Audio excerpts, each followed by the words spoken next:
Hello बच्चों, कैसे आप सब लोग। तो लीजिए, हमारा फाइनल पेपर आ गया है ग्रुप वन का। TFM मोस्ट इम्पॉर्टेंट पेपर, आपको पता है। कुल मिला के हमारे पास तकरीबन 1.5 दिन तो थोड़ा सा समय ज़्यादा है। अब आपको किस तरीके से ये पूरा का पूरा समय जो है यूटिलाइज करना है, जिस तरीके से हमारी जो अटेम्पटेशन, आपकी रिवीजन, सब कुछ A to Z बढ़िया तरीके से हो जाए और मैक्सिमम से मैक्सिमम स्कोर हो, और आपका ये सब्जेक्ट जो है, आपका ये पेपर जो है, आपका पूरा ग्रुप पास करवाने में आपकी 101% मदद करे। ठीक है। और सबसे पहले जो बच्चे चैनल में नए हैं, चैनल को सब्सक्राइब जरूर कीजिएगा और बेल आइकन दबाना मत भूलिएगा। वीडियो को लाइक और शेयर जरूर कीजिएगा अपने सभी CS फ्रेंड्स के साथ। चलिए, जैसे कि आपको पता है, हमारे CFM में 2 यूनिट हैं। पहला कॉर्पोरेट का, दूसरा FM का। कॉर्पोरेट 60 नंबर का है, FM 40 नंबर का है। अब आपको सबसे पहले करना क्या है, ध्यान से सुनिएगा। मैं पहले ही लिख कर लेकर आया हूँ, और इन बातों को नोट कर लीजिए, लिख लीजिएगा आप भी अपनी कॉपी पर।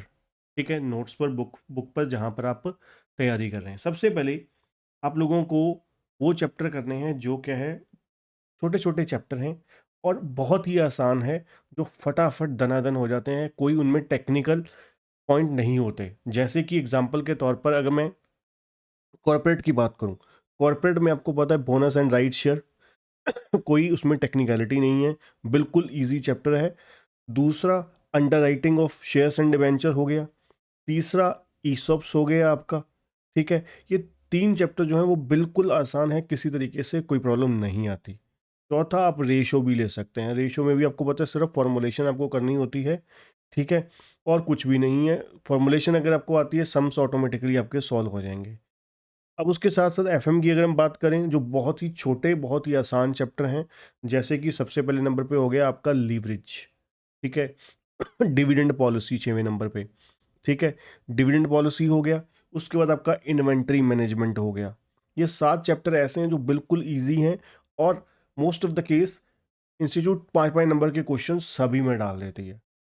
ठीक है, अब मान के चलिए इन 7 चैप्टर में से आपके 25 से 30 नंबर के क्वेश्चन आ गए, तो 25 से 30 नंबर का अगर पेपर आपको यहाँ से देखने को मिल गया, तो बहुत ही आसानी से, बिना कोई प्रॉब्लम के, आपके 25 से 30 नंबर तो यहीं पर ही आ जाएंगे। क्योंकि कोई इकलौता ऐसा चैप्टर नहीं है, ये जो मैंने 6 से 7 चैप्टर के नाम लिए, जिनमें कोई किसी तरीके की टेक्निकलिटी आती हो, डिफिकल्टी आती हो क्वेश्चन को सॉल्व करने में।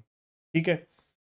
अब सबसे इंपॉर्टेंट चीज आपको क्या करना है, रिवीजन में बच्चे क्या करने लग जाते हैं, कंफ्यूज हो जाते हैं कि भाई सम सॉल्व करने बैठ जाते हैं, जिसकी वजह से टाइम निकल जाता है, पता ही नहीं लगता। वो कहते हैं भाई सर रिवीजन नहीं हुई। तो जो बड़े चैप्टर हैं, कैपिटल बजटिंग जैसे, वर्किंग कैपिटल जैसे, कंसोलिडेशन जैसे चैप्टर, वो रह ही जाते हैं, रिवाइज ही नहीं करते, तो हो पाते। होता क्या है, एट द एंड 60-70 मार्क्स की अटैम्प्ट हो पाती है, क्योंकि रिवीजन ही करके गए, वहाँ पर कॉन्फिडेंस ही नहीं है, पेपर रह ही जाता है। तो इसलिए कॉन्सेप्ट्स कीजिए, रिवाइज और फॉर्मुलेशन कीजिए, और फॉर्मेट्स को रिवाइज कीजिए, और हर चैप्टर के ज़्यादा से ज़्यादा 2-3 क्वेश्चन कीजिए। ठीक है, और लिखने भी मत बैठ जाइए, ज़्यादा से ज़्यादा एक क्वेश्चन लिख के देखिए। बाकी जो है सॉल्यूशन जो आपके पास है पहले सॉल्व कर रखे हैं, वहाँ से आप क्वेश्चन देखिए, और मन में कैलकुलेटर उठाइए, मन में हाँ ये आ गया अमाउंट इसका, तो क्रॉस मैच कर लिया कि हाँ आपको सही हो रहा है। एक एक क्वेश्चन कर लिया साथ में। ठीक है ना, जिससे आपका रिवीजन कंप्लीट हो जाएगी। कंप्लीट रिवीजन हो जाएगी, आपका कॉन्फिडेंस लेवल बहुत हाई होगा। उसके बाद एग्ज़ाम के 2-3 घंटे पहले 101%, चाहे एक चैप्टर आपका कम हो जाए, आपको सभी चैप्टर के फॉर्मेट्स, जर्नल एंट्रीज, आपको फॉर्मुलेशन रिवाइज करनी है। क्योंकि जब तक वो चीज़ें आपके कॉन्फिडेंस में नहीं होंगी, ठीक है, तो आपके क्वेश्चन ही सॉल्व होंगे। फॉर्मेट ही, मोस्टली बच्चों को फॉर्मेट्स भूल जाते हैं, फॉर्मूले भूल जाते हैं, इसकी जिसकी वजह से पेपर ही नहीं हो पाता। ये बहुत ज़रूरी है। ठीक है, और last 15 minutes, sorry first 15 minute जो रीडिंग टाइम होता है, उसको कैसे यूटिलाइज करें, इसके ऊपर भी मैं सेपरेट वीडियो बनाऊंगा। तो इसलिए चैनल को सब्सक्राइब कर लीजिएगा, वीडियो को लाइक तो कर ही दोगे आप। ठीक है, उसके बाद पूरे सिलेबस को कैटेगराइज करिए कि भाई जो, जैसे मैंने आपको बोला, सबसे पहले स्मॉल एंड इजी चैप्टर को सबसे पहले कर लीजिए। स्मॉल एंड इजी चैप्टर जो मैंने 7 चैप्टर आपको बताए। उसके बाद एवरेज चैप्टर, जैसे कि आपका कैश फ्लो स्टेटमेंट हो गया। ठीक है, आपका मार्जिनल कोस्टिंग हो गया। ठीक है, और आपके बायबैक ऑफ शेयर्स हो गया, रिडम्पशन ऑफ प्रेफरेंस शेयर हो गया, शेयर कैपिटल हो गया, ये आपको, और उधर हो गया आपका और एफएम में आपका कह सकते हो, एफएम तो इजी और लॉन्ग चैप्टर ही है उसमें, तो एफएम में तो है ना। ठीक है, तो कॉर्पोरेट में ये चैप्टर्स हो गए, और एवरेज वाले। ठीक है, लॉन्ग वाले कौन से हो गए?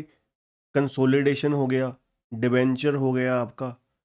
ठीक है, देन एफएम में आए कैपिटल बजटिंग, वर्किंग कैपिटल। ठीक है, और एवरेज में, सॉरी, एफएम का रह गया कैपिटल स्ट्रक्चर। तो इस तरीके से पूरे सिलेबस को एक बारी पहले, सबसे पहले स्मॉल एंड इजी चैप्टर करिए। स्मॉल एंड इजी में जैसे मैंने आपको बताया, दोबारा बोल देता हूँ, कॉर्पोरेट में आपका ईसॉप हो गया, under rating of shares and debentures हो गया। ठीक है, बोनस एंड राइट शेयर हो गया आपका, रेशियो एनालिसिस हो गया, उधर आपका leverage, dividend policy, inventory management. ये सारे चैप्टर हो गए आपके इजी इजी वाले, छोटे छोटे वाले। फिर आप एवरेज पे आ जाइए। कॉर्पोरेट से पकड़े हैं अगर अपना शेयर कैपिटल हो गया, शेयर कैपिटल के बाद आपका बायबैक हो गया, रिडम्पशन ऑफ प्रेफरेंस शेयर हो गया, और आपका एफएम में आ जाए कैपिटल स्ट्रक्चर हो गया, और कॉर्पोरेट का साथ में कैश फ्लो स्टेटमेंट हो गया। ये आपके 6 से 7 चैप्टर ये हो गए। उसके बाद बचे लॉन्ग चैप्टर। ठीक है, लॉन्ग चैप्टर में सबसे पहले करिए वर्किंग कैपिटल। वर्किंग कैपिटल क्यों? क्योंकि वर्किंग कैपिटल ईजी है। ठीक है, वर्किंग कैपिटल में इतना ज़्यादा टेक्निकलिटी नहीं आती, मतलब जिसमें पॉइंट बहुत कॉम्प्लिकेटेड हो कि हो ही सॉल्व भी ना हो।